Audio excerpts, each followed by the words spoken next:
ನೋಡ್ತಾ ಇದ್ದೀರಾ CBT Kannada TV. Mandya ತಾಲೂಕಿನ ಪಿಎಲ್ಡಿ ಬ್ಯಾಂಕ್ ಉಪಾಧ್ಯಕ್ಷರಾಗಿ ಬೇಲೂರು ಗ್ರಾಮದ ಸರಸ್ವತಿ ಕೆ ಶೇಖರ್ ರವರು ಅವಿರೋಧವಾಗಿ ಆಯ್ಕೆಯಾದರು. ಹಿಂದಿನ ಉಪಾಧ್ಯಕ್ಷರಾದ ಪ್ರಕಾಶ್ ರವರ ರಾಜೀನಾಮೆಯಿಂದ ತೆರವಾದ ಸ್ಥಾನಕ್ಕೆ ಮಂಗಳವಾರ ನಡೆದ ಚುನಾವಣೆಯಲ್ಲಿ 15 ಮಂದಿ ನಿರ್ದೇಶಕರಿರುವ ಬ್ಯಾಂಕಿನ ಆಡಳಿತ ಮಂಡಳಿಯಲ್ಲಿ ಸರಸ್ವತಿ ಅವರನ್ನು ಹೊರತುಪಡಿಸಿ ಬೇರೆ ಯಾರು ನಾಮಪತ್ರ ಸಲ್ಲಿಸದ ಕಾರಣ ಚುನಾವಣಾ ಅಧಿಕಾರಿಯಾದ ಸಹಕಾರ ಇಲಾಖೆಯ ಮಾರಾಟ ಅಧಿಕಾರಿ ತ್ಯಾಗರಾಜ್ ಪ್ರಸಾದ್ ರವರು ಅವಿರೋಧ ಆಯ್ಕೆಯನ್ನು ಘೋಷಣೆ ಮಾಡಿದರು. ಪೂರಕ ಧನ್ಯವಾದಗಳನ್ನ ಅರ್ಪಿಸಲಿಕ್ಕೆ ಇಷ್ಟಪಡ್ತೀನಿ. ಜೊತೆಗೆ ಇದರಲ್ಲಿ ನನಗೆ ಹೆಚ್ಚಿನ ಶ್ರಮ ಸೋಮಶೇಖರಣ್ಣ ಒಬ್ಬ ಅಣ್ಣನೋ ತಮ್ಮನೋ ಆಗಬೇಕು ಅಂತ ಸ್ವಂತವಾಗಿ ಇಟ್ಬೇಕಾಗಿಲ್ಲ. ಬ್ಲಡ್ ರಿಲೇಷನ್ ಇದ್ದರೆ ಮಾತ್ರ ಅಣ್ಣ ತಮ್ಮ ಆಗಬೇಕು ಅಂತ ಏನಿಲ್ಲ. ಸೋಮಣ್ಣ ನನಗೆ ಒಂದು ಅಣ್ಣನ ಥರ ಒಂದು ಎಲ್ಲದರಲ್ಲೂ ನಾನು ಸಪೋರ್ಟಿವ್ ಆಗಿದ್ದಾರೆ. ಅವ್ರಿಗೆ ನಾನು ಈ ಮೂಲಕ ಅವ್ರಿಗೆ ತುಂಬ ಹೃದಯದ ಧನ್ಯವಾದಗಳನ್ನ ಅರ್ಪಿಸ್ತೀನಿ. ನಾನು ಅವ್ರ ಮಾರ್ಗದರ್ಶನದಲ್ಲಿ ಎಲ್ಲರ ಮಾರ್ಗದರ್ಶನದಲ್ಲೂ ಬ್ಯಾಂಕಲ್ಲಿ ಏನಾದ್ರು ಅಭಿವೃದ್ಧಿ ಕಾರ್ಯಗಳಿಗೆ ನಾನು ಅವ್ರ ಜೊತೆ ಕೈ ಜೋಡಿಸ್ತೀನಿ ಅಂತ ಹೇಳ್ತೀನಿ ಅಷ್ಟೇ.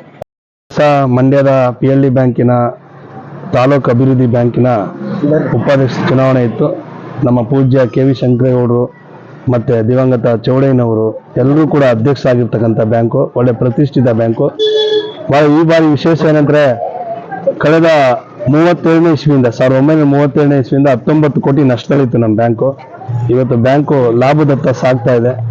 ಈ ವರ್ಷ 2023-24ನೇ ಆರ್ಥಿಕ ವರ್ಷದಲ್ಲಿ 3 ಕೋಟಿಯಷ್ಟು ಲಾಭ ನಮ್ಮ ಬ್ಯಾಂಕಿಗೆ ಬಂದಿದೆ.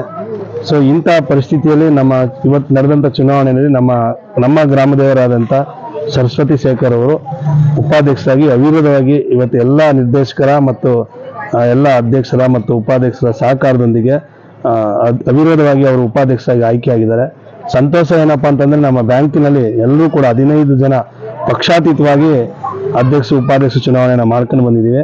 ಇದುವರೆಗೆ ನಡೆದಂಥ ಚುನಾವಣೆಯಲ್ಲಿ ಯಾವ ಚುನಾವಣೆಯಲ್ಲೂ ಕೂಡ ನನ್ನ ಚುನಾವಣೆ ಹೊರತುಪಡಿಸಿ ಉಳಿದ ಎಲ್ಲ ಚುನಾವಣೆಗಳು ಅವಿರೋಧ ಆಯ್ಕೆಯಾಗಿವೆ. ಇವತ್ತು ಅದೇ ರೀತಿ ನಮ್ಮ ಗ್ರಾಮದೇವರಾದಂಥ ನನ್ನ ಸಹೋದರಿಯೂ ಕೂಡ ಆದಂಥ ಸರಸ್ವತಿ ಅವರು ಇವತ್ತು ಉಪಾಧ್ಯಕ್ಷರಾಗಿ ಅವಿರೋಧಕ್ಕೆ ಆಯ್ಕೆಯಾಗಿದ್ದಾರೆ.